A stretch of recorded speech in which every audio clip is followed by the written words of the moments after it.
Stop being so jealous, she said. After sitting on another guy's lap at a party, I said, I can't watch this, and left. She came home the next day to find me gone and a note. Not jealous anymore. Not your boyfriend either. Enjoy your games. My name's Ryan, and I met Britney, my wife, back in her senior year of college. She was this vibrant, outgoing type, always the life of the party with a laugh that could light up a room. I was more the steady, reliable one, studying engineering while working part-time to pay my way. We clicked right away. She said I grounded her, made her feel safe in a world that felt chaotic. I fell hard, and for the first few years, it was good, really good. We had that honeymoon energy, the kind where everything feels electric and you can't imagine being apart. Weekend adventures to random places we'd find on a map, late night talks about the future, about kids, about where we'd live someday. She'd leave notes in my jacket pockets, little messages I'd find during work that would make me smile. I'd surprise her with her favorite takeout after a rough day, memorized her order at every restaurant we went to. We were that couple, the one friends would point to and say, those two have something real, something that's going to last. I believed it. She made me believe it. Her parents loved me, called me the son they never had. Her friends approved, said I was a good one, a keeper. Everyone in her life gave us their blessing. I thought I'd found my person, the one you build a life with, the one you grow old with. Looking back, maybe I was too invested too fast. Maybe I ignored things I shouldn't have. But when you're in it, you don't see the signs. You see what you want to see. After graduation, things got real in a different way. Brittany struggled to land a steady job. She'd get these short gigs, but nothing stuck. Freelance projects here and there, contract work that paid barely anything, unpaid internships that went nowhere. The creative industry is brutal when you're starting out. Everyone wants experience, but nobody wants to give it. I was the one holding it down. Got an entry-level position at an automotive firm, paying most of the rent on our tiny apartment while she job hunted. Covered utilities, groceries, everything. My paycheck basically supported both of us. I didn't mind. That's what you do for someone you love, right? You carry them when they need carrying. You pick up the slack. You believe in them when they can't believe in themselves. There were nights she'd come home frustrated, crying about another rejection, and I'd hold her. Tell her she was talented, that it'd turn around, that the right opportunity was coming. I'd make her dinner, run her a bath, whatever she needed to feel better. Sometimes we'd stay up late and I'd help her practice interview answers, polish her resume, research companies. I was her cheerleader, her support system, her foundation. I even turned down a promotion that would have meant relocating because she finally got an interview in our city, a real one, at a company she actually wanted to work for. The job would have been a big step up for me. More money, more responsibility, better title. My manager was disappointed when I declined, told me opportunities like that don't come around often, but Brittany needed me to stay. She said she couldn't do it without me, that my support was what kept her going. So I stayed. You're so sweet for staying, she'd say, kissing me. I was her hero. She told her friends, her family. Everyone knew how much I'd sacrificed, but looking back, maybe that was the first crack. I was always the one sacrificing, shaping my life around hers, bending my plans to fit her needs, and she was collecting those sacrifices like they were owed to her. As time went on, Brittany did land a job at a creative agency. It was entry level, but she thrived there. The energy matched her personality, networking like crazy. Suddenly, she was attending industry events, building connections. I was happy for her at first. She deserved a win after all those months of struggle. That's when the red flags started popping up. Subtle at first, easy to explain away if you tried hard enough. She'd go out for work events that turned into late nights, coming home giggling about some funny story from a coworker. Eyes lit up in a way they hadn't been in a while. Not from me, from whatever happened out there. The energy was different. She'd walk in the door buzzing, excited, full of stories about people I'd never met, adventures I wasn't part of. I'd ask casually who was there, just curious, just making conversation, and she'd roll her eyes. Not this again, Ryan. It's just networking. You need to trust me more. The tone shift was instant, defensive, like I'd accused her of something instead of just asking a question. Every time I asked, same reaction, same eye roll, same sigh, same lecture about trust. I'd back off telling myself I was being paranoid. After all, my last relationship ended because of my ex's actual cheating. Found out she'd been seeing someone behind my back for months, gaslit me the whole time, made me think I was crazy for suspecting anything. So maybe I had trust issues. Maybe I was projecting old wounds onto a new situation. Maybe I needed to work on myself. But the feeling didn't go away. That gut instinct, that whisper in the back of my mind. Then there were the social media posts. Pictures from these outings. Her arm around some guy's shoulder, captioned with inside jokes I didn't understand. Emojis and references to things that happened when I wasn't there. Comments from coworkers about how fun she was, how the office wouldn't be the same without her energy, how they loved having her around. I'd scroll through these posts late at night, trying to figure out who these people were, trying to understand the world she was building without me. Harmless fun, she'd say when I brought it up. You're reading too much into it. Lighten up, babe. It's just pictures. Everyone posts stuff like this. You're the only one making it weird. The only one with a problem. One guy kept showing up in those stories, over and over. Chad. He was a senior at her agency, had been there for years, knew everyone, connected to everything. The kind of dude who oozed charisma, flashy clothes that probably cost more than my car payment, designer stuff, always put together, always looking like he walked out of a magazine, always telling wild tales about his weekends, name dropping, humble bragging, talking about the parties he went to, the people he knew, the deals he closed, the whole package, the kind of guy who made you feel small just by standing next to him. Britney swore he was just a friend, someone who got the creative side of things, someone who understood her industry, someone who could help her career. He's like a big brother, she'd insist, a mentor. He's teaching me how the industry works, how to navigate office politics, how to get ahead. You'd actually like him if you gave him a chance. He's really not that bad once you get to know him. I tried. Went to a couple of her work events, shook his hand, made small talk, but every interaction felt off. The way he looked at her, the way she lit up around him, the inside jokes, the finishing each other's sentences. But I'd catch her texting him late at night, while we were supposed to be watching a movie together. Our time, our space, and there she was, smiling at her phone, laughing at his messages, completely checked out of our reality. I'd be sitting right there, right next to her, and she'd be somewhere else entirely. When I'd mention it felt off, she'd flip it back on me. Make it my problem, my flaw. Why are you so insecure? It's not like I'm hiding anything. My phone's right here. You can look at it if you want. Go ahead. If you can't handle me having guy friends, that's on you. Maybe you should work on your trust issues instead of making them my problem. I'd swallow it. Not wanting to be that guy.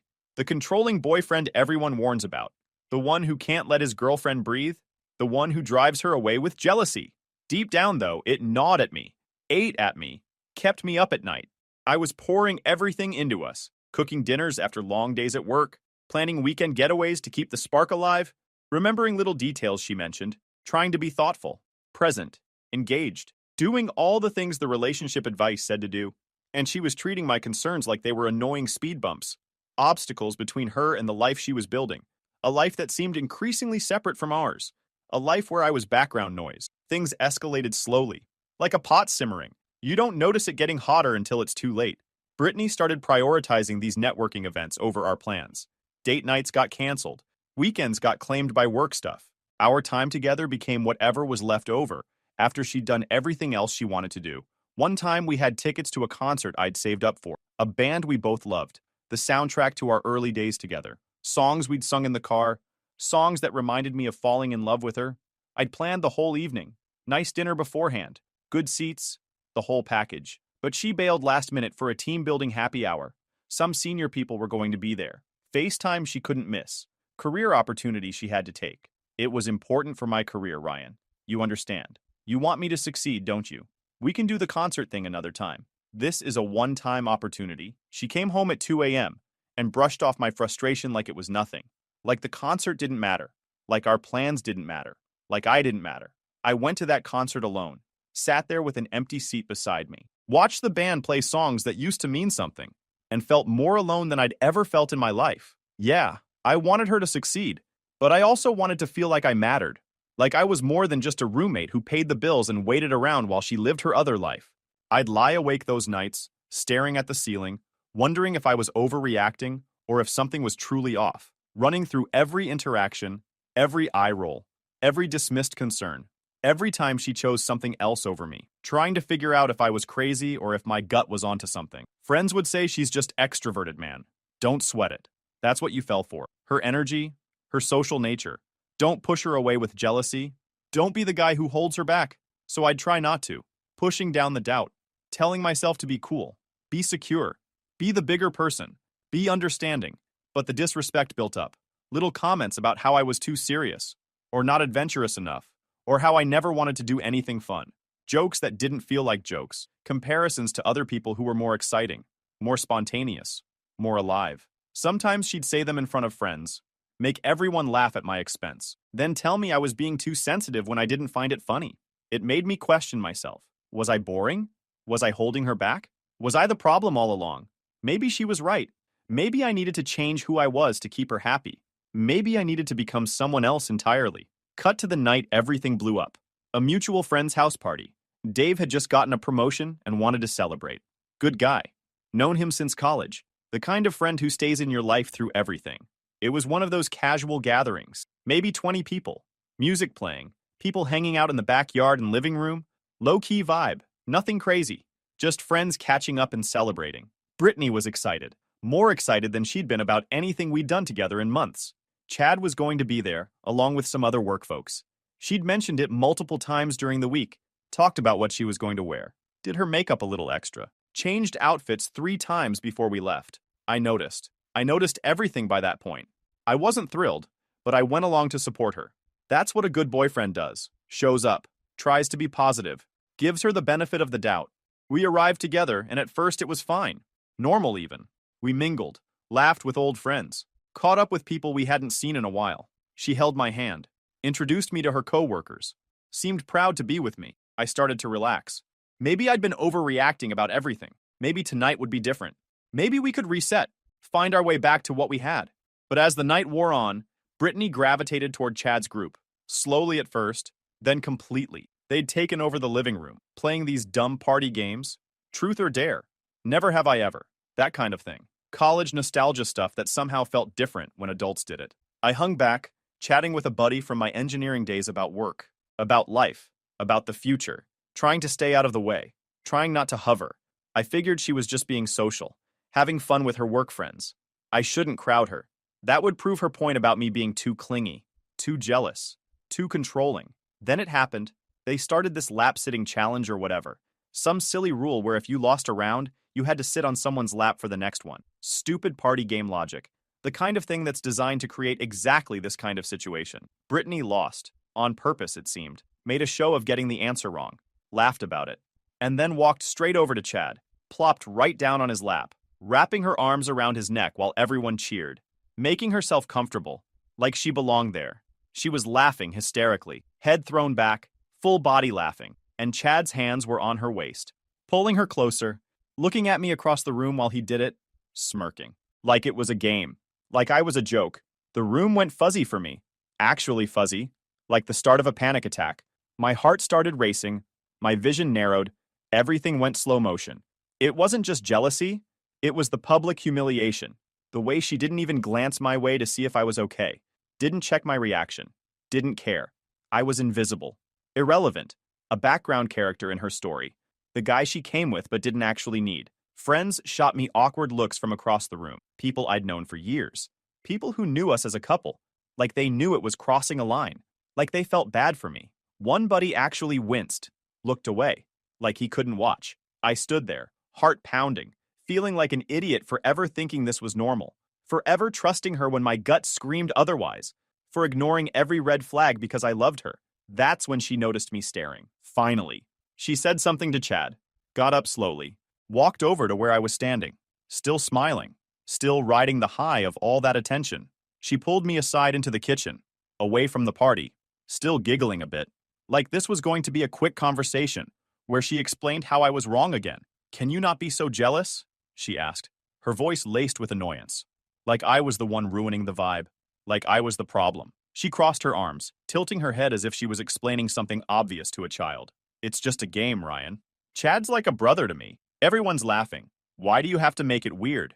You're embarrassing us both with that look on your face. I stood there, the hum of the party muffled through the door, feeling the weight of her words sink in. Us. She said us, like she was more concerned about how it looked to Chad and her work friends than how it felt to me, the person who'd been supporting her for years. I kept my voice steady, even though my chest tightened. I'm not making it weird, Brittany. But if sitting on another guy's lap is your idea of a game, then yeah, it feels off. We've talked about this stuff before. We agreed on boundaries. This crosses them. She rolled her eyes, letting out an exaggerated sigh. Oh my God. Here we go again with the boundaries talk. It's harmless fun. Chad and I are just goofing around. Everyone else thinks it's funny. You're always so uptight about everything. If you can't handle a little playfulness at a party, maybe that's your problem. She was reloading. Remember last month at the bar? You got all quiet when I danced with that group. Same vibe, same pouty face. It's like you don't trust me at all. After 3 years. That's exhausting, Ryan. Trust isn't the issue, I said calmly. Though inside I was replaying every time she dismissed me like this. Every eye roll, every sigh, every accusation. It's respect. You knew that bothered me. We talked about it. You agreed it made sense. And you did it anyway. Right in front of everyone. How would you feel if I did the same with one of your friends? She laughed. A sharp, dismissive sound that cut deeper than I expected. Please, Ryan. If you sat on some girl's lap, I'd probably cheer you on. That's what secure people do. Lighten up. Life's too short to be so possessive. Chad gets it. He's adventurous, spontaneous. That's why these games are fun. That's why people enjoy being around him. She tilted her head. You're reading way too much into it because of your trust issues from your ex. You're projecting. I mean, come on. It's not like I kissed him or anything. It's not like we hooked up. It was a party game. You're making a scene over nothing. I stared at her. The woman I'd sacrificed for, supported through hard times, turned down promotions for, built my life around. And in that moment, I saw her clearly. Not the charming person I'd fallen for, but someone who'd never really respected me, who'd never seen my sacrifices as anything but expected, who'd never once asked what I needed. I took a breath, nodded slowly. You're right about one thing. I can't watch this anymore. I turned and walked back through the party. She called after me, annoyed rather than concerned. Where are you going? Ryan, you're being ridiculous. Ryan? Are you serious right now? I didn't look back, grabbed my jacket and headed out. Didn't say goodbye to anyone. Didn't care what it looked like. Just needed to get out of there. Get away from the noise. From her. From all of it. The night air hit my face. Cool. Quiet. Real. The silence in the car was deafening, but also peaceful. No music. No podcasts. Just my thoughts and the hum of the engine. I drove home on autopilot. Roads I knew by heart. By the time I pulled into our apartment complex, a weird calm had settled over me. Not anger. Not sadness. Not the explosion of emotion I expected to feel. Just clarity. Crystal clear understanding of what needed to happen next. 3 years. I'd given her 3 years of my life. Sacrificed promotions. Opportunities. Peace of mind. All for someone who couldn't even respect me in public. Who couldn't keep her hands off another man while I watched. I didn't sleep that night. Couldn't if I wanted to. Instead, I spent the hours packing my stuff. Methodically. Quietly. Like I was performing surgery. Clothes into boxes I grabbed from the building's storage area.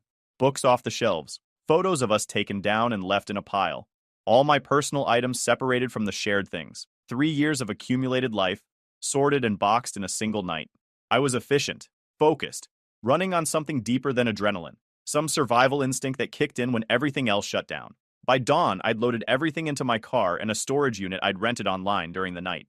Found one that was open 24 hours. Made 3 trips back and forth while the world slept, while she was still at that party, or wherever she ended up after. The apartment looked hollow when I finished. Empty shelves, gaps where my stuff used to be.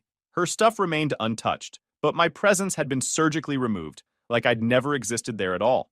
I sat at the kitchen counter, exhausted but wired. Thought about what to write. Thought about all the things I could say. All the explanations. All the accusations. All the pain I could try to put into words. But what was the point? I wrote a note. Kept it simple. Not jealous anymore. Not your boyfriend either. Enjoy your games. I placed it where she'd see it. Center of the counter. Couldn't miss it. Left my key beside it. The key to the apartment I'd been paying for. The life I'd been building for us. And walked out. The door clicking shut felt like the end of a chapter I should have closed long ago. A weight lifting. A prison door opening. Whatever metaphor fits. I was free. The next few weeks were a blur of logistics and adjustment. No playbook for rebuilding your life after something like that. You just figure it out as you go. Crashed at a buddy's place while searching for my own apartment. Found a decent spot on the other side of the city. Far enough that running into her was unlikely. Fresh start in a new neighborhood. Work became my anchor. Threw myself into projects, stayed late, kept my mind occupied with problems I could actually solve. The guys at work could tell something had gone down, but they respected my space. When I was ready to talk, they all agreed I'd made the right call. About 2 weeks after I left, I heard through mutual friends that Britney's work situation had gotten messy. Turns out her relationship with Chad wasn't quite as brotherly as she'd claimed. Rumors spread through the office about them being too close. Someone saw them getting handsy at a work event. A co-worker spotted what looked like a kiss outside a restaurant. The whispers started circulating. Management noticed. Her reputation took a hit. People viewed her as unprofessional. The creative industry is small. Gossip travels fast. People who liked her a month ago now avoided eye contact. Chad handled it exactly how you'd expect. When the heat came down, he distanced himself immediately, acted like Britney was some clingy coworker who'd gotten the wrong idea, threw her under the bus without hesitation, protected himself, blamed her. But here's the kicker. Chad had a girlfriend in a different city. They'd been together for years. 4 years. Talking about engagement. When that surfaced through social media investigation by curious coworkers, Britney looked even worse. She'd been played by a guy who was just enjoying the attention until it became inconvenient. A guy who had someone else the whole time. And she'd torched our relationship for him. She got demoted, moved from a creative position to something administrative. Dead-end stuff, no growth path. The transfer she'd been working toward evaporated overnight. People who'd been friendly suddenly avoided her in meetings. Hearing about this didn't bring me joy exactly. I'm not that kind of person. But it confirmed what I knew. The situation had been rotten. Getting out was the only smart move. I focused on my own life, kept building momentum. It was satisfying in a quiet way, but I didn't dwell. Life was moving forward without her input. About a month after the breakup, Britney started reaching out. I'd unblocked her by then, figuring I could handle it without reacting. The initial texts were casual, testing the waters. Hey Ryan, hope you're doing okay. That note was harsh, but I get why you're upset. It was just a dumb game at the party. Nothing happened with Chad. I swear. Can we talk? I miss our conversations. I miss us. I didn't respond. What was there to say? She'd made her choice clear. A few days later, the tone shifted. Apologetic with a hint of manipulation. Ryan, please answer. I know I messed up. Sitting on his lap was stupid. But you know how I get in social situations. I get caught up. It's not like we hooked up or anything. You're blowing this out of proportion because of your jealousy issues. Remember how we always worked through stuff? We were good at that. Let's grab coffee and fix this. Still nothing from me. That's when her friends and family got involved. Toxic as expected. Her best friend Megan, who'd been at the party and laughed along with everyone else, texted me out of nowhere. Dude, Britney is a wreck. You're being childish, ghosting her like this. She made one mistake at a party. She deserves a chance to explain. Man up and talk to her. Then her mom called, left a voicemail guilting me about how I'd abandoned Britney during a tough time at work, how she expected better from me, as if I owed them anything after the humiliation. By the 2-month mark, Britney's messages turned more frantic. Voicemails now. Her voice cracking. Ryan, pick up. Chad was a mistake. He's seeing someone else already. Like I meant nothing to him. And work's falling apart because of the rumors. Everyone's whispering. I got demoted. Okay? Happy now?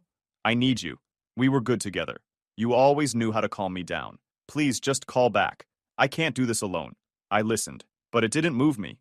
Her need felt like code for wanting her safety net back. The reliable guy who handled hard stuff while she chased excitement. The anger crept in after another week of silence from me. A string of texts one night. How dare you ignore me like this? After everything I put up with, your boring routines, your constant nagging about trust, your inability to just relax. Fine, be petty, but you're going to regret this when I'm back on my feet. Chad was right. You're too insecure for anyone. That one almost made me laugh. Chad was right. The guy who'd used her and bounced, who had another girlfriend the whole time. It revealed her true colors. Lashing out when she couldn't control the narrative. Her family doubled down. Her sister emailed me. Unpleasant and demanding.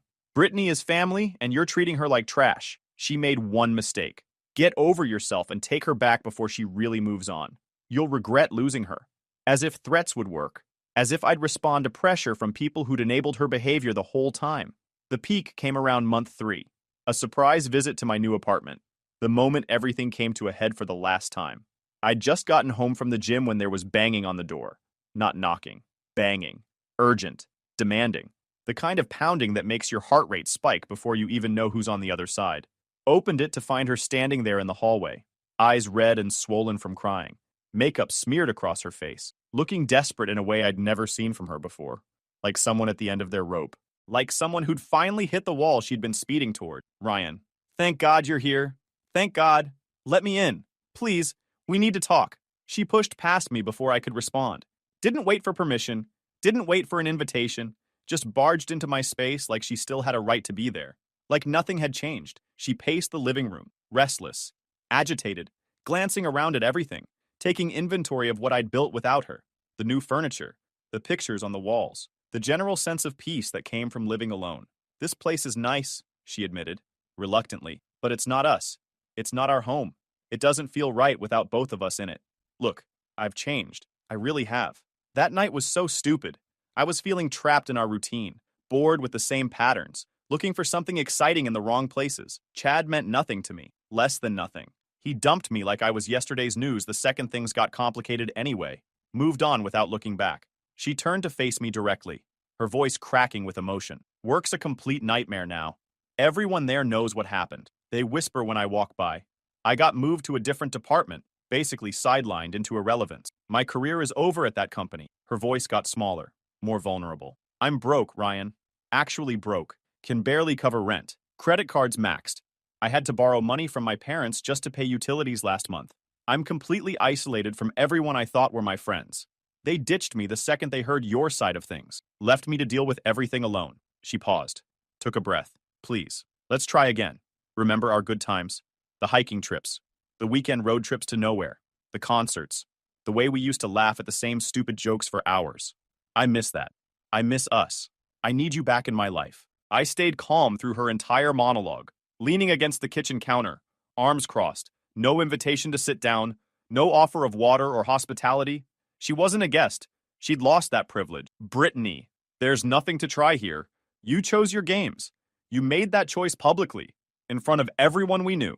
Can't take that back. She stepped closer to me, voice rising with frustration that she couldn't contain anymore. Chose? You left me over nothing.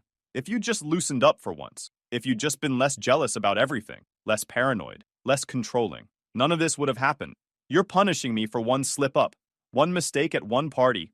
I deserve better than this cold shoulder after 3 years together. Deserve, I echoed, using her own word against her, without anger, just stating facts. You spent months telling me I was too uptight, too jealous, too possessive, too boring, not spontaneous enough, not exciting enough. Remember all those comments? I let it sink in. Turns out I just had standards for how I expected to be treated. Basic standards. And now you're standing in my apartment because all your other choices blew up. But that's not my problem to solve anymore. I'm not your safety net. She teared up immediately, switching tactics to pleading. Ryan, please don't be like this. I love you. I always have, even when I wasn't showing it right. Give us another shot. I'll cut out the parties, the flirting, the networking events. Whatever boundaries you need, I'll follow them. Just tell me what you want. I shook my head. Slow, firm, final. No, I'm done with this. She snapped then, anger flashing hot across her face. When manipulation failed, all that was left was rage. Fine, stay here alone. You'll never find someone like me. You'll realize what you lost, and I won't be available when you come crawling back. She stormed out, slammed the door hard enough to rattle the frame, hard enough that my neighbor down the hall probably heard. That was her true self, the mask completely off, entitled, volatile when cornered, unable to accept responsibility for anything. When pleading didn't work, when tears didn't work, when manipulation didn't work, all that was left was rage. And it confirmed every instinct that told me to leave that night. The final nail came at our mutual friend Dave's wedding, 5 months post-breakup. Dave had been my friend longer than I'd known her, since freshman year of college. No way I was missing his wedding just to avoid an uncomfortable moment. It was a garden ceremony, elegant and low-key. Beautiful venue outside the city. The kind of wedding you remember because everything felt genuine, not showy. Just two people in love, celebrating with the people who mattered. I'd RSVP'd yes weeks earlier, knowing she might be there, knowing it could be awkward. But I wasn't hiding from my own social circle, wasn't letting her control my life even from a distance. Showed up with Hannah, a woman I'd met through work a couple months earlier. Engineer at a partner firm we collaborated with on projects. We met during a joint meeting, started talking, then coffee, then dinner, then more dinners. She was smart, genuinely intelligent in a way that showed without needing to prove it. Respectful, secure, no games, no drama, no test to see if I was paying attention. We were hitting it off naturally. Nothing forced, nothing manufactured, just two adults who enjoyed each other's company and communicated like normal people. What a revolutionary concept. The ceremony was beautiful. Dave looked happy, happier than I'd seen him in years. His bride was perfect for him, the kind of match you can see working out for decades. Then came the reception, and the moment I knew was probably coming. Britney spotted me from across the venue. I could feel her eyes on me before I turned around. That prickle on the back of your neck when someone's watching. When I finally looked, she was already weaving through tables to corner us. Moving with purpose. Determination. The look of someone who'd been waiting for this moment. She looked rough, thinner than I remembered. Not healthy thin, stressed thin. The weight loss that comes from anxiety and sleepless nights. Her smile was forced, didn't reach her eyes. The dress she'd chosen was a bit too flashy for the occasion, too short, too sparkly, like she was trying to prove something to someone. Guests whispered as she approached our table, heads turning, conversations pausing. The fallout from her office scandal had spread through our entire friend circle by this point. Everyone knew the story, or some version of it. "Ryan," she said, voice shaky but trying hard for composure, trying to seem calm and collected when she was clearly neither. "Can we talk privately? Just for a minute?" Hannah glanced at me, a question in her eyes, but I stayed seated, kept my body language relaxed, calm. "No need, Britney. We're good here." She ignored Hannah completely, like she wasn't even sitting there, like my date didn't exist. The disrespect was automatic, natural. She probably didn't even realize she was doing it. Desperation cracking through her composure now. "Please, you have to hear me out. I've hit complete rock bottom since you left. Lost the job transfer I'd been working toward for a year. Got demoted to basically nothing. Had to move out of my apartment. I'm crashing with my parents now. 27 years old and back in my childhood bedroom. Everything fell apart." She paused, collecting herself, eyes watering. "Chad's a complete jerk. Worse than a jerk. He spread lies about me to protect himself. Told everyone I was the one who pursued him, who wouldn't take no for an answer. Everyone at the office sees through him now. But the damage to my reputation is done. I can't undo it." Another pause, the desperation reaching its peak. "I was wrong, okay? Wrong about everything. About him. About you. About us. Take me back. We can start over from scratch. I'll prove I've changed. I'll prove I can be the person you deserve." Her eyes darted to Hannah, then back to me. The power flip was obvious to everyone watching. I met her gaze, calm, indifferent. "You said I was holding you back, remember? Too predictable. Too boring. Well, I've moved forward." I gestured to Hannah. "To the wedding around us. This is my reality now. You're not part of it." She blinked, tears welling. "But I thought we had something real." "Had," I corrected, turning back to Hannah, past tense. Britney stood there another moment, humiliated as heads turned. Then she fled the reception, heels clicking on the stone path. Gone. No chase from me. The rest of the wedding was great. Good food, good music, good people. Dave came over later and apologized for the scene. I told him not to worry about it. Not his fault. The months after sealed everything. I blocked her on every platform. No loose ends. Changed my number when she tried calling from different phones. Had to explain to my landlord not to let anyone in who wasn't on my approved list. She showed up at my building twice before she finally got the message. Got promoted at work 3 months later. More money, more travel, more responsibility. The career I'd put on hold for 3 years finally took off. My manager pulled me aside. Said he'd been waiting for me to get my personal life sorted. Said he always knew I had potential, just needed to focus. Bought a new car, cash, no financing. Started looking at houses in a better neighborhood. Put together a real savings account for the first time since college. Hannah and I moved in together 8 months after we started dating. Found a place with a spare room for a home office. Split everything 50-50. No arguments about money. No passive-aggressive comments about who paid for what. She met my parents over Thanksgiving. They loved her immediately. My mom pulled me aside in the kitchen. Said this one's different. Said she could tell I was actually happy. Not performing happy. Actually happy. I met Hannah's family at Christmas. Her dad grilled me about my job, my plans, my intentions. Standard dad stuff. Shook my hand at the end of the night. Said welcome to the family. Meant it. We talked about the future. Real future. Kids. Houses. Retirement plans. Normal adult conversations that didn't feel like walking through a minefield. Mutual friends cut ties with Britney one by one over the following months. Dave told me she tried to crash another party. Got asked to leave. Made a scene in the parking lot. Screamed at people. Had to be escorted out. Classic Britney. Always someone else's fault. Her best friend Megan stopped returning her calls after Britney borrowed $500 and ghosted her. The same Megan who texted me about being childish. Funny how that worked out. Her sister stopped defending her after Britney borrowed money from their parents and blew it on some trip with a new guy. Never paid it back. Made excuses. Blamed their mom for being too controlling with finances. Even her mom started making excuses for why Britney couldn't visit for holidays. Too busy? Too far? Too complicated? The family that circled wagons for her finally got tired of being her safety net. Chad made it official with his long-distance girlfriend 6 months after everything went down. The one he'd been hiding the whole time. Posted the engagement all over social media. Britney apparently lost it. Drunk texted half the office about what a liar he was. HR got involved. She resigned before they could fire her. Last update came from a college friend about 6 months ago. Ran into Britney at a grocery store across town. Said she looked tired, worn down, working some retail job, cashier or something, living with a new boyfriend who sounded exactly like Chad. Different name, same type, flashy, charming, probably hiding something, the pattern repeating. Some people never learn. Meanwhile, Hannah and I got engaged last spring. I proposed at the same restaurant where we had our first real date. She said yes before I finished asking. We're planning a small ceremony for next fall. Nothing fancy, just the people who actually matter. Her ring cost more than 3 months of rent at my old apartment.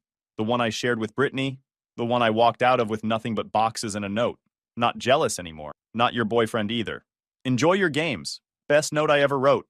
I ran into Dave last week. He told me Britney's been asking mutual friends about me. Wants to know if I'm really engaged, if I'm really happy, if I ever talk about her. I don't. She's not even a memory I visit anymore. Just a lesson I learned. A chapter that ended the moment I walked out of that party and chose myself. I'm not bitter. Just moved on. Built something real with someone who actually respects me.